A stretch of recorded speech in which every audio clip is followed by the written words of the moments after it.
Hello and welcome inside another episode of the Sherwood Park Crusaders pregame show. My name is Zach Marks. Please be bringing you this one from inside of Centerfire Place here in Fort McMurray, Alberta, where in just a couple hours' time, the Sherwood Park Crusaders will take on the Fort McMurray Oil Barons in Game 4 of their best of 7 series here in the AJHL's North Division's first round. Sherwood Park trails the Oil Barons 2-1 after last night's 3-2 overtime win by the Oil Barons. Ryder Mater winning the game for the Oil Barons in the extra frame. Goals from Logan Hauer and Brendan Cooney, not enough for Sherwood Park. Eric Roos making 30-plus saves in the game as they'll look to bounce back here and potentially force a Game 6 back here at Centerfire Place on Sunday night. For now, Friday, the next game, Game 5, will be in Sherwood Park as the Crusaders will look to even their series heading back home for Friday night. Now let's head to the pregame interview with head coach Evan McFeeters. Now he felt his team performed last night and what to expect out of Game 4 here tonight. Joined now on Crusaders pregame show by head coach Evan McFeeters. Evan, a 3-2 overtime loss in Game 3 last night here in Fort McMurray. What did you make of that game? You know, obviously, you don't get the result that we were looking for in the first game up here. But I thought the stuff that we controlled pretty well. I think you look back on our game last night, and yeah, we give up the overtime winner there, but the linesman drops the puck outside the dot. It doesn't really give our team a chance to even make a clean play off of that. And all night long, there's some questionable drops, or more than questionable drops, poor drops by a lot of the linesmen that gave the other team possession of the puck. And, I mean, it is what it is. You can't control that certain times. And then power plays last night were 5-1. Obviously, you can't control that for the most part. But the 5-on-5, I thought, like, if you look at, we had 65% of the possession 5-on-5 last night. Majority of the scoring chances 5-on-5. But with all that possession, we were only able to generate one power play here, and it's like I said, it's out of your control here. But when you get the most penalized team in the league on the other side in terms of stick infractions, minors, majors, they all of a sudden don't become angels in one game. And I think the one play that we did draw a penalty on, our guy was clear in behind, and the other opportunities that were nullified in terms of good looks in front with slashes or trips or whatever it may be went uncalled. So I think what we did well last night is play the game 5-on-5, stay out of the extracurricular, play hard between the whistles. But some nights you play two opponents, and last night we played two.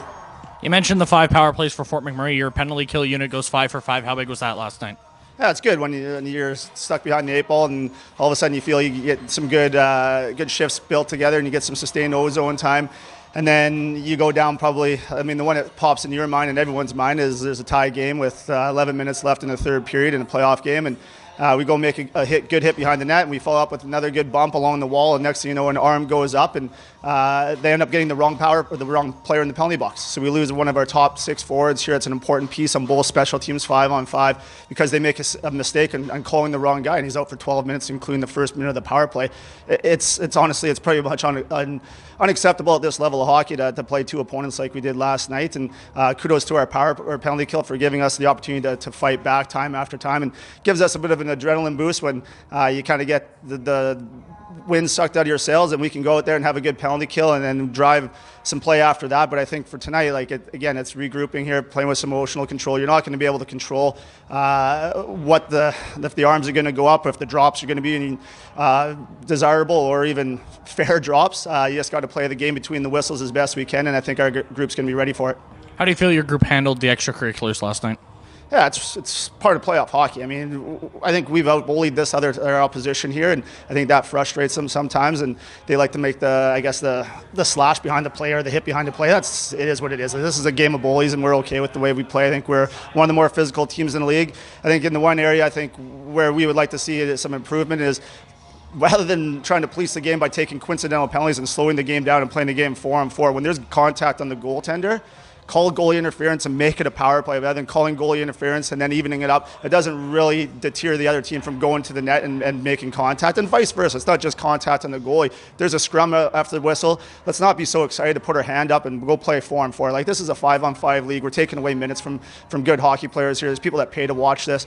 Let's let the players play, let the coaches coach, and let the refs do their job. But let's make sure that we're managing the game properly here, so we can exactly what we want to do is have a good product on the ice and have a nice 7-game series. What's the message in the room heading into today's Game 4? It's the same message here, Zach, as we turned the page on the last one. We came up for a split, like they got in our building a few days ago here. Like I said, 5-on-5, what we can control there. I thought we generated a few good looks, but we were too easy in front of their net, and in terms of secondary chances.